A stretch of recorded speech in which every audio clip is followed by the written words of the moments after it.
What's up? But hey guys, another review for you. This one is The Conjuring. It's just come out here in the UK in cinema. I think it's been out a while in the US, or it may have been, I'm not sure. But this film is it's your classic haunting kind of movie where a family gets haunted by a demon or a ghost who you're not sure, and they're seeing this and it's attacking the kids, and this person's getting possessed and blah blah blah blah blah blah blah blah. And it's it's one of them where it's supposed to be based on a true story.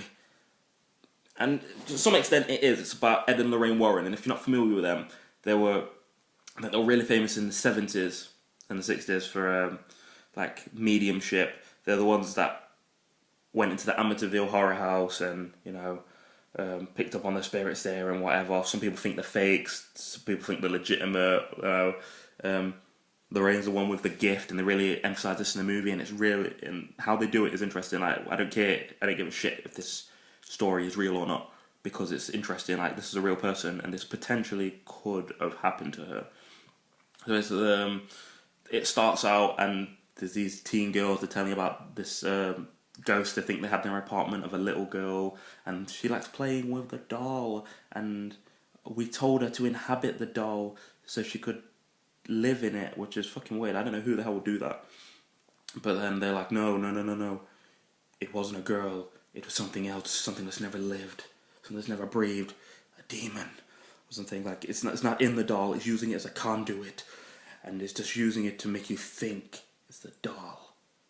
It's a little girl. It's not a little girl, or something like that. And it's like a really good start to the movie. Like, ooh, I'm paying attention now. I'm gonna sit up and watch this. And there were some parts of the movie where I was like, some parts were really, really subtle with how they did something. It was like, it'd be like Insidious, parts of Insidious where they're like, you couldn't see anything. They were just telling you about it, and they let your imagination do it. Like, the girl sits up and she looks under her bed. She thinks something's there, and then you see from under her bed, you see like the door opening on the other side of the room, and she looks up and she's just sitting there in the darkness trying to wake her sister up, and then she's going, "Can you see it? It's behind the door. Can you see it? Can you see it?" And there's nothing behind the door. It's just pitch black there. You can't see anything. And then the door will slam shut, and you're like, "Wow." It's like maybe something was there. Maybe it was a sister pissing about. Like, and there'll be moments like that when you don't see anything, and then there's moments when shit's right up in your face, and you're like, so you don't know from one minute to next what's going to happen. You know, it's quite good. There's like, I think there's 5 sisters. They're living in this house.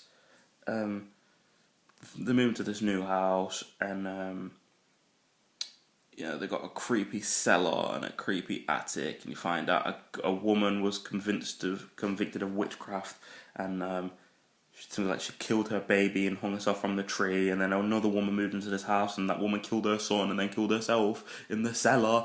And it is one of those witchcraft movies, makes you do shit. And you see one woman getting possessed, and they crawling in crawl spaces, and this spirits in there, and it gets pretty hectic, and it gets to the point where, like, these things directly target the children, and I like that. Whereas in Insidious, it was directly targeting the adults, pretty much. Like, the child was getting haunted, but it was in the real world, it was targeting the adults. In this one, it was a bit of both. Like, one woman was getting completely haunted. The father had pretty much nothing to happen to him, really, and the girls were getting haunted, and there was this really spooky thing. One thing I hate about movies is when they have like a kid's toy that's really old, and it's like one of those clockwork wind up where it plays like lullaby music, like like things like those creepy. It's supposed to sound like happy, but it's creepy as shit in the dark. Like in Women in Black, where he walks in and there's like that monkey that claps, and there's like music boxes and things that just play music. It's really creepy. Something about that is just really fucking creepy. And there's like this one, the little girl's going, "Oh, you wind it up," and it's like a spinning disc, hypno disc kind of shit, and it spins like, "Oh, when it stops, look in the mirror and you'll see the boy behind you." It's like, whoa, dude, I'm totally not fucking doing that. No way. And then the woman's like, "Oh yeah, there's nothing wrong with this. Just play the music and watch and wait to see the boy." And a couple of times it does work, and you're like, wow. And then there's this place in Ed and Lorraine Warren's house downstairs, and it's where they keep all the haunted objects. And the guy's coming in and is like, oh, why don't you destroy all the objects? And Ed's like, no, no, no, no, you're just destroying the vessel. I'd rather have a genie in a bottle. Kind of stuff. So like, it makes you think like, wow, they're keeping all this haunted stuff in the house. And they're assuming the spirits and the demons or whatever are trapped in the objects. They're hoping they are.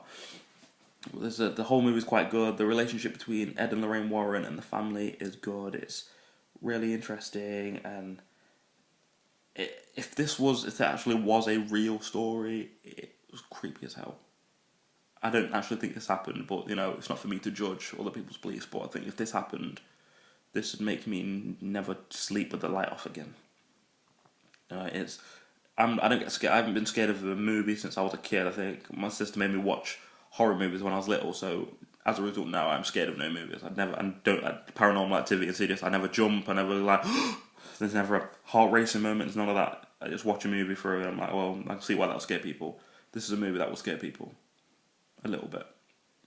I've seen people in cinema screaming and running out, so this will scare some people.